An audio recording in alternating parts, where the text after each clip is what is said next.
পুরো গাজার electricity control করে ইসরায়েল, পুরো গাজার ইন্টারনেট সিস্টেম কন্ট্রোল করে ইসরায়েল, গ্যাস লাইন কন্ট্রোল করে ইসরায়েল, খাদ্য রপ্তানি আমদানি কন্ট্রোল করে ইসরায়েল। তাহলে যখন ইসরায়েল চাইবে তখন ইলেকট্রিসিটি বন্ধ করে দিবে। তো যখন ইসরায়েল চাইবে তখন বিদ্যুৎ কারেন্ট বন্ধ করে দিবে। একই অবস্থা বাংলাদেশে হচ্ছে না? আদানি বলেনি যে আগামী 7 তারিখের মধ্যে টাকা না দিলে বিদ্যুৎ বন্ধ বলেছে? তাহলে কি ভয়াবহ ভাবে আমরা সেই দিকে ধাবিত হচ্ছিলাম বা হচ্ছি, সেটি এই ছোট্ট একটা মিল থেকে আপনি আজ করতে পারবেন যে গাজার ইলেকট্রিসিটি বন্ধ করার ক্ষমতা ইসরায়েল রাখে, তো বাংলাদেশের ইলেকট্রিসিটি বন্ধ করার ক্ষমতা নাকি ভারত রাখে। নাউযুবিল্লাহি মিন যালিক। তাহলে এই রাষ্ট্রের স্বাধীনতা, আপনি ভারতের মতো এরকম বৃহৎ রাষ্ট্রের কবল থেকে বাঁচবেন কিভাবে? কেন আমরা পয়েন্ট দিয়েছি ইসলামের সামগ্রিক বিজয় সম্ভব, কিভাবে সম্ভব? এত ভয়ঙ্কর ভয়াবহ পট পরিবর্তন এইভাবে হবে তা মানুষ কখনো কল্পনা করেনি, যারা ক্ষমতায় ছিল তারাও কল্পনা করেনি।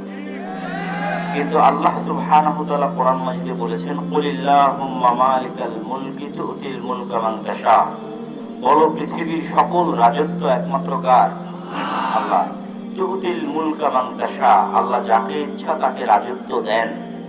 ওয়া তানজিউল মুলকা মিম্মান তাশা, আর আল্লাহ যার নিকট থেকে চান তার নিকট থেকে রাজত্ব নিয়ে নেন, এটা নয়, তার নিকট থেকে রাজত্ব ছিনিয়ে নেন।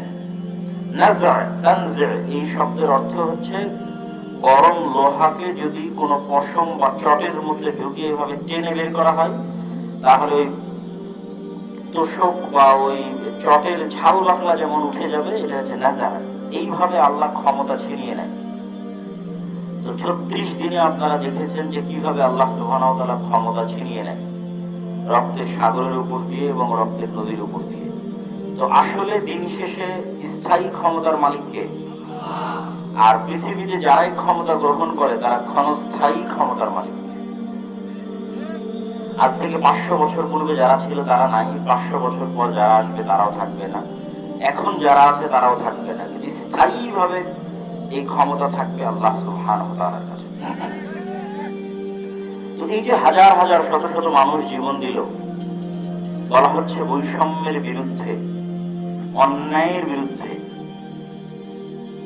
কিন্তু সেই বৈষম্য এবং সেই অন্যায় কখনোই কোন গণতান্ত্রিক সিস্টেম, কোন ধর্মনিরপেক্ষ সিস্টেম আপনাকে দিতে পারবে না।